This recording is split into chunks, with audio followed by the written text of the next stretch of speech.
नियम के अनुसार कि जब जब कोई कंडक्टर किसी मैग्नेटिक फील्ड को काटता है, फैराडे के नियम के अनुसार देखो वर्किंग में क्या लिखोगे कि जब कोई क्या होता है, जो हमारा कंडक्टर होता है, जब कोई कंडक्टर किसी मैग्नेटिक फील्ड को काटता है, कोई हमारा मैग्नेटिक फील्ड है, उसको जब हमारा कंडक्टर क्या करता है, कट करता है, तो उस कंडक्टर में एक ईएमएफ जनरेट होता है।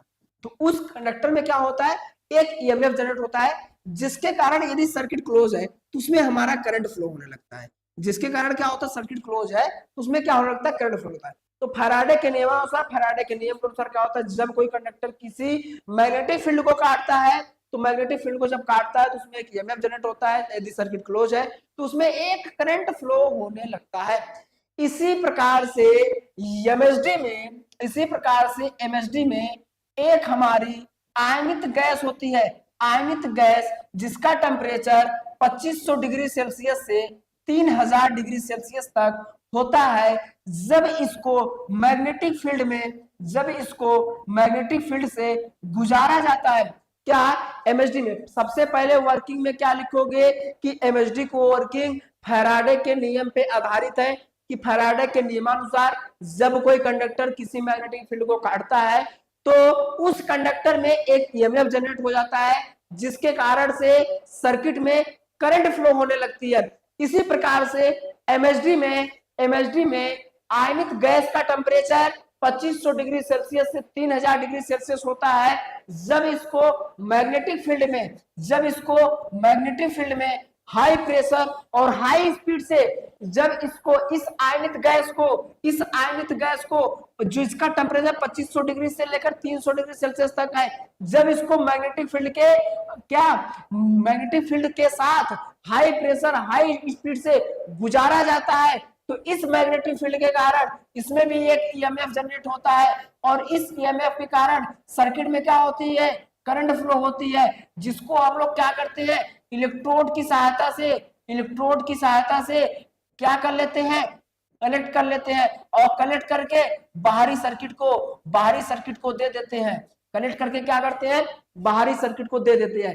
कहने का यह मतलब है, एक बार फिर से सुन लो, बहुत important, very very very important प्रश्न ये है, बहुत ज्यादा इंपॉर्टेंट है।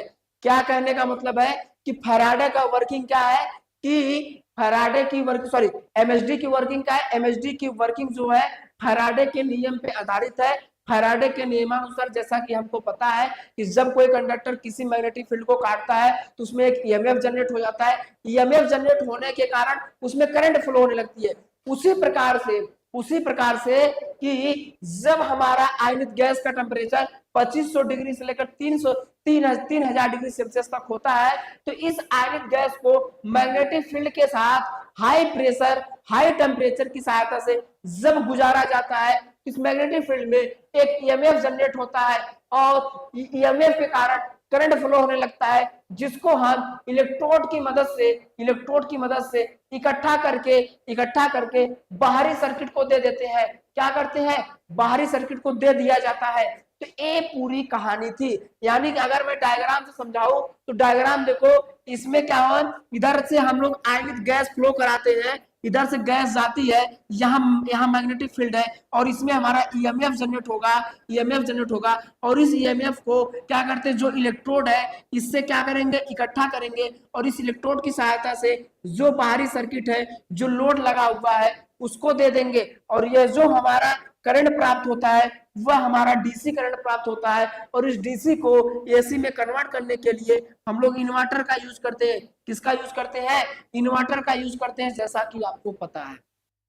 तो ये पूरी कहानी थी, बताओ समझ में आई, एमएसडी बात समझ में आई, क्या लिखना था क्या करना था एमएसडी में समझ में आया, किसको किसको समझ में आया एमएसडी, बोलिए क्या एमएसडी आपको समझ में आया या नहीं आया। एमएसडी बहुत इंपॉर्टेंट था, अगर एमएसडी समझ में आ गया तो बहुत अच्छी बात है। एमएसडी समझ में आया या नहीं आया, बोलो बोलो।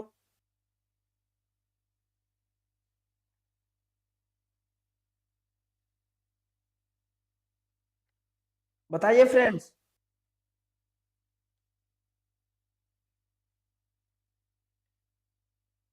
एमएसडी समझ में आई, जल्दी से कमेंट करके बताइए MHD आपको हवा लगा या नहीं?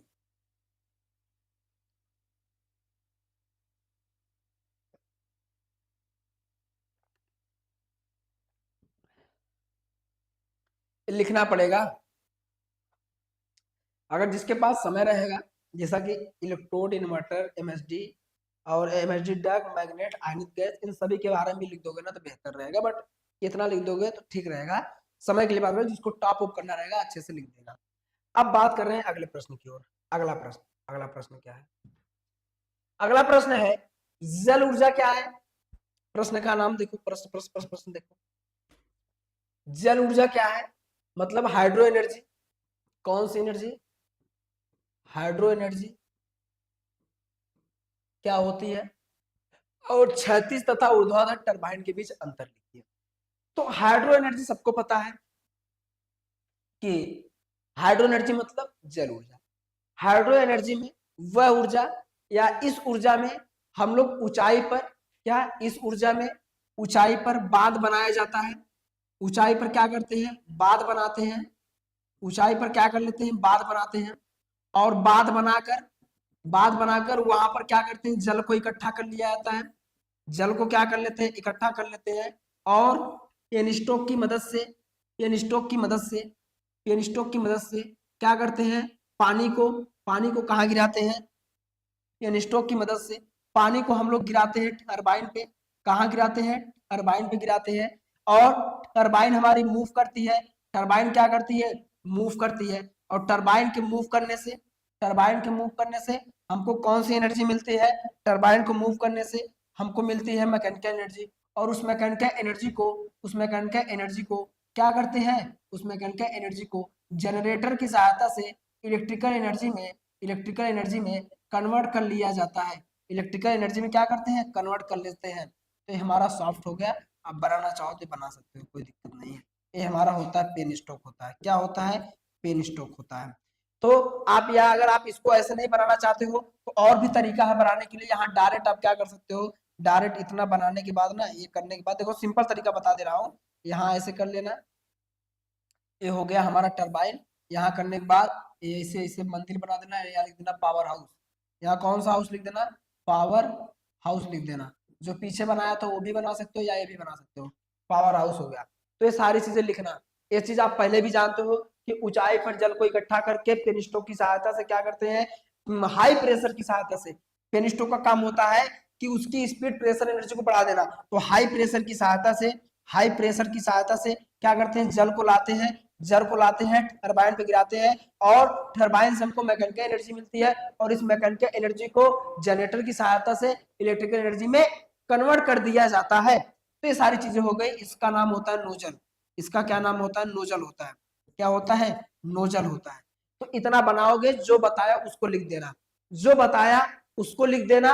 और ये हमारा जल ऊर्जा हो गया। तो जल ऊर्जा के बारे में लिखना। अभी आगे ये काम नहीं खत्म हुआ। पूछा है क्षैतिज एवं ऊर्ध्वाधर क्या के टरबाइन के बीच अंतर। यानी एक टरबाइन होती है हॉरिजॉन्टल। हॉरिजॉन्टल का मतलब जो हमारे ब्लेड, ये विंड टरबाइन के बारे में, जो ब्लेड इस तरीके से लगे होते हैं ये हमारे हॉरिजॉन्टल ब्लेड होते हैं। कौन से? हॉरिजॉन्टल होते हैं। कौन से ब्लेड होते हैं फ्रेंड्स? हॉरिजॉन्टल होते हैं। एक होता है वर्टिकल टाइप का, ये बनता है इस प्रकार का होता है। एक हमारा होता है वर्टिकल टाइप का। क्या होता है? एक हमारा होता है वर्टिकल टाइप का, ऐसे ही बनता है, ऐसे कैसे ना, देखोगे तो समझ में आ जाएगा बहुत ही अच्छे तरीके से। तो ये हमारा थोड़ा सा अलग होता है। मैं आपको अच्छे से बनाकर दिखा देता हूँ। जैसे वर्टिकल टाइप का ऐसे बनता है।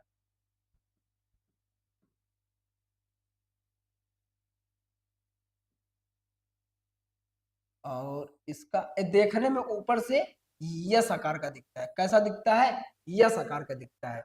ऊपर से जब आप देखोगे तब। ये हमारा होता है, ये हमारा होता है वर्टिकल टाइप का। तो जब भी आप ऊपर से देखोगे तब।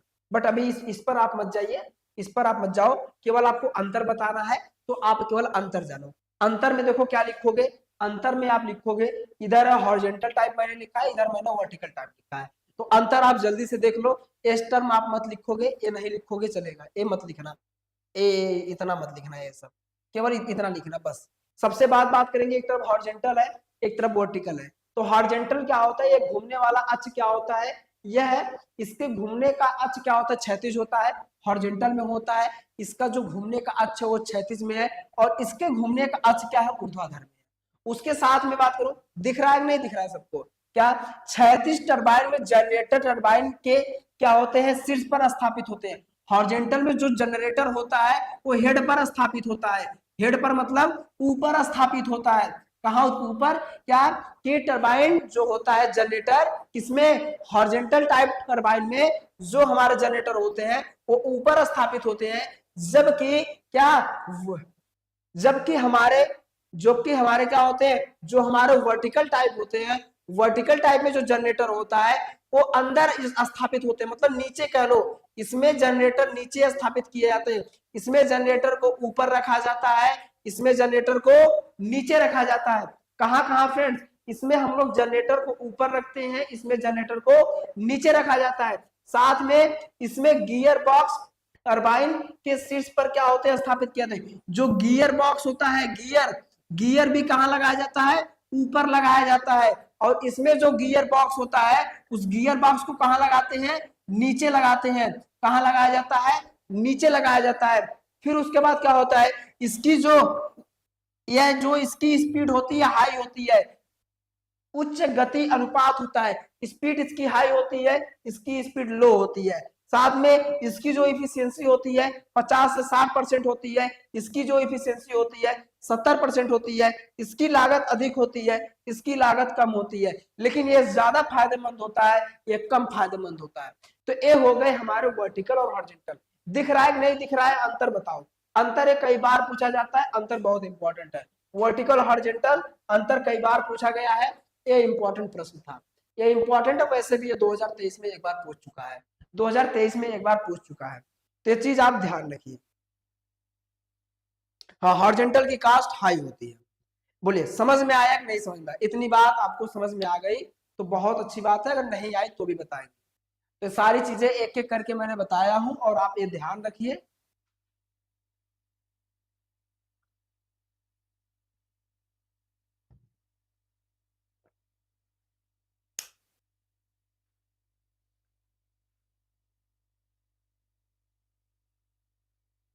बोलिए फ्रेंड्स।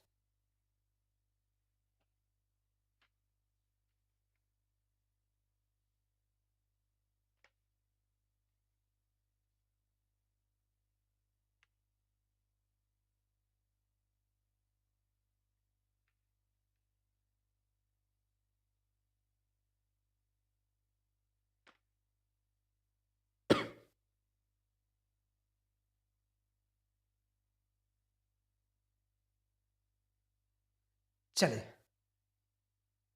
अब चलते हैं आगे, बताते हैं अगले प्रश्न की ओर चलते हैं। नोट करते रहिए सभी लोग। अगला प्रश्न लेकर आते हैं। क्या है, ईंधन सेल की प्रत्यक्ष ऊर्जा संरक्षण प्रणाली तथा उनके अनुप्रयोग के बारे में लिखिए। तो फ्यूल सेल क्या होता है इसके बारे में लिखना है। सो फ्यूल सेल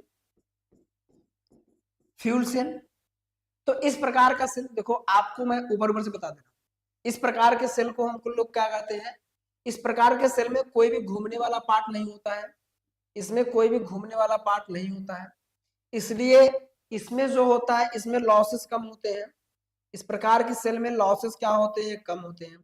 तथा इसमें रासायनिक रिएक्शन के द्वारा रासायनिक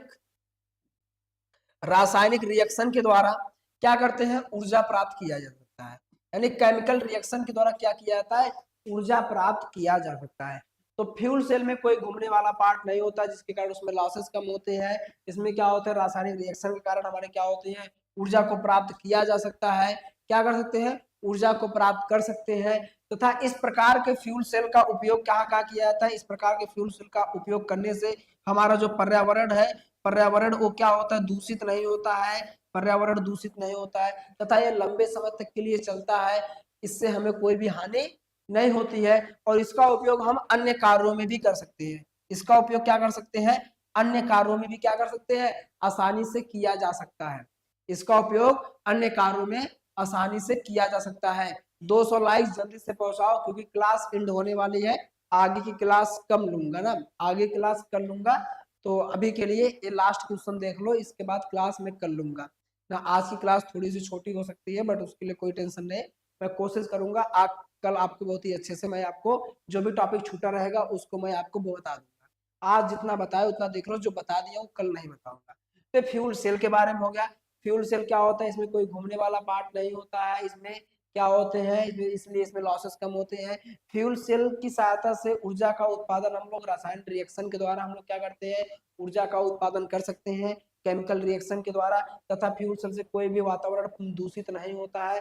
इसका उपयोग अन्य कार्यों में भी किया जा सकता है, और ये लंबे समय तक के लिए चलने वाला क्या है, लंबे समय तक के लिए चलने वाली एक डिवाइस होती है, आप ऐसे कर सकते हैं। और इसका उपयोग हम अन्य कार्यों में जैसे जैसे कहाँ कर सकते हैं, इसका उपयोग फ्यूल सेल का उपयोग हम लोग कहाँ कर सकते हैं, यहाँ पे बहुत सारी चीजें मैंने लिख के दी हुई है। हाँ, हमने लिख के दिया हुआ है।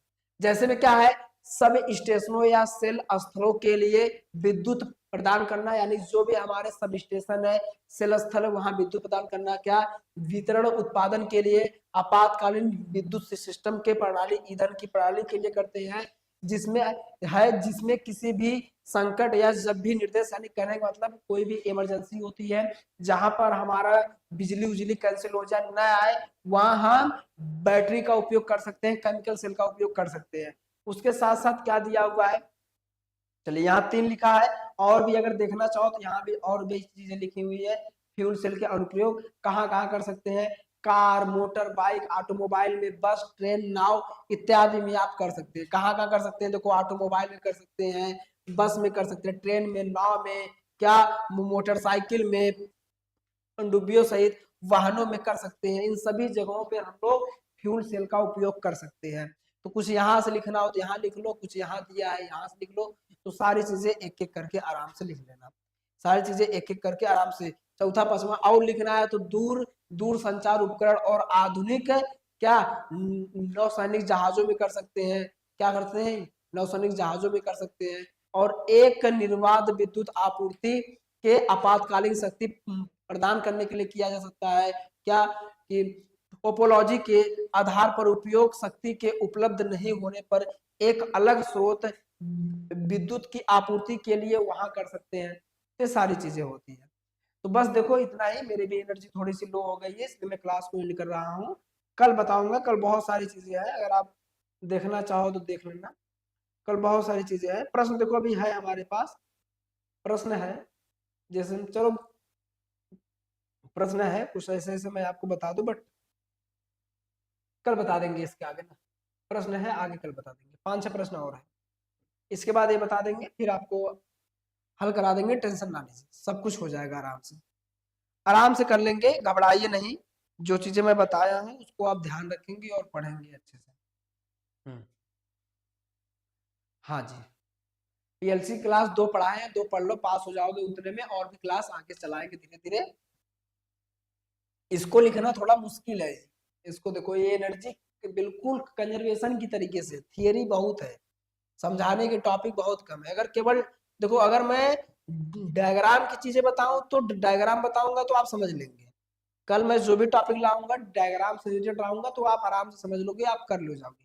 लेकिन अगर हम बात करें, इसमें थियरी इतनी ज्यादा है कि आप कैसे लिख पाओगे, तो थियरी एग्जाम में ही आता है। हाँ, पीएलसी क्लास चलेगी। हाँ जी, टाइम बहुत है। हाँ चलो, कल लिख के पढ़ा देंगे, कोई टेंशन नहीं, लिख के पढ़ा देंगे। 200 लाइक कंप्लीट करो तो जादू दिखा दे, कल लिख के पढ़ा देंगे, टेंशन ना लो ना। इतना प्रश्न पर ध्यान रखना, ये सारी चीजें मैं नोट्स दे दूंगा ना, नोट्स में दे दूंगा। ये नोट्स में मैं अभी अपडेट कर दे रहा हूँ, आराम से कर लेना, समझ गए हैं। नोट्स में अपडेट कर दे रहा हूँ, कुछ नहीं करना है, एप्लीकेशन ऐसे खोलना है, एप्लीकेशन खोलने के बाद कोर्स में चले जाना, कोर्स में जाने के बाद यहाँ देखो लक्ष्य बैच में जाना है, लक्ष्य बैच के बाद कुछ नहीं करना, कॉन्टेक्ट में जाओ और यही RAC दिया होगा, RAC प्रीमियम नोट्स नहीं दिया गया है क्या, यहाँ है प्रीमियम नोट्स, प्रीमियम नोट्स में आप आएंगे, यहाँ पर यहाँ क्या है, RAC है, RAC में जाओ, RAC में जाकर अपलोड कर दे रहा हूँ यहाँ पर, सिंपल सा यही है। इसका नाम प्रेजेंटेशन 3 के नाम से दिया है, बट मैं इसको चेंज कर दे रहा हूँ, मैं RAC लिख दे रहा हूँ, RAC इम्पोर्टेंट करके मैं अपलोड कर दे रहा हूँ। और भाई RAC लिखा जा, RAC इंपॉर्टेंट। चलो हो गया अपलोड। आराम से जो भी लक्ष्य बेस में ज्वाइन है वो ले लेगा। चलिए जादू दिखा दे रहे हैं, टेंशन ना लो, जादू दिखा दे रहे हैं। 192 हो गया सर, इस पर कॉपी लाइन नहीं कॉपी लाइन नहीं मिलेगी, जादू दिखा दे रहा हूँ। खतरनाक तरीके से जादू देख लो भाई, बिल्कुल जादू देख लीजिए।